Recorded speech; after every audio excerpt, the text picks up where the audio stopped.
Das heißt selbstverständlich nicht, dass wir uns mit den Positionen unserer Gäste dann auch gemein machen. Dazu vielen Dank. Wir kommen jetzt zu einem Eingangsstatement von Herrn Pahlavi, dann kommen wir zu den Fragen. Wir haben bis 11 Uhr Zeit.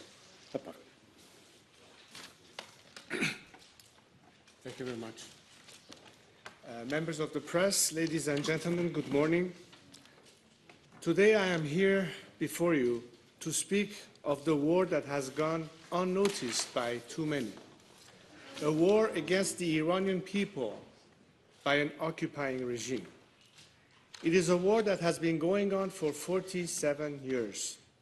A war in which the regime just slaughtered 40,000 civilians. And a war in which there is no ceasefire. After years of repression, in January, millions of Iranians rose up. Tens of thousands died. But they did not die for a nuclear deal. They did not die for reform and more of the same. They died for freedom and to reclaim their country. The international media speak of the latest twists and turns of so-called diplomacy, ceasefires, negotiations, deals, but ignores the facts on the ground.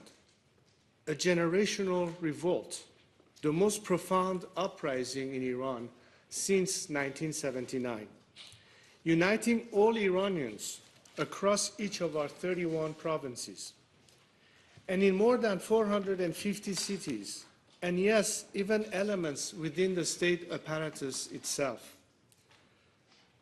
When legitimacy dies, power begins to crumble. As Chancellor Merz declared, if a regime can only hold onto power through sheer violence and terror against its own population, its days are numbered. The question is not whether change will come. Change is on the way.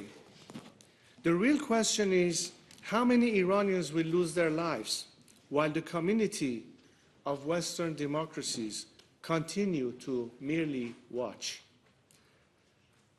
As we speak, atrocities are still unfolding that the world cannot see because the regime has blocked internet access while silencing the witnesses.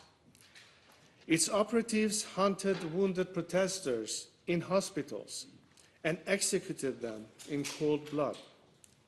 Bodies were collected by dump trucks. Families searched through rows of unmarked body bags. 40,000. The number is too large to comprehend, too abstract. So let me tell you just one of their stories. Saleheh Akbari was a 38-year-old nurse during the January uprising. She and her husband, Ahmad Khodai, opened their home to wounded protesters, people too terrified to go to the hospitals because the regime was hunting them down. They treated the injured, they hid them, they saved lives. A few days later, regime agents stormed in. Saleheh threw herself between them and her husband. They shot her point blank in the heart, in front of him and their young child. She died in his arms. But then came the unspeakable. Agents who had recuperated her body raped her corpse, photographed the desecration, and sent the images to Ahmad as psychological torture. Broken by grief, he posted a final goodbye on Instagram and attempted to take his own life. Arya Ali Dost, 23 years old, wanted to pursue a career in real estate until the regime killed him in the January protests. His mother is here with us today.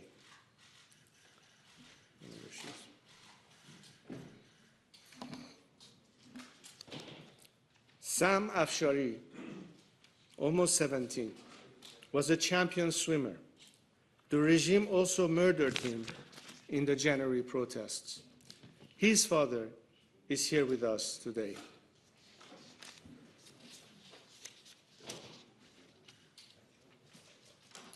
Mr. Afshari and Mrs. Ali Dost will be here with me after I take your questions, and I hope you will speak with them too. I urge you to listen to them. There are more. In the last 2 weeks, 19 political prisoners have been executed. So let me ask you, do any of you know their names? Have any of you written articles about them? Have you looked into this at all? I read in your newspapers about the tragedies of war. But what of the regime's crimes against my compatriots? It is committing crimes against humanity as we speak. Will the free world do something or watch the slaughter in silence? There are people waiting for the answer. Their lives are literally on the line.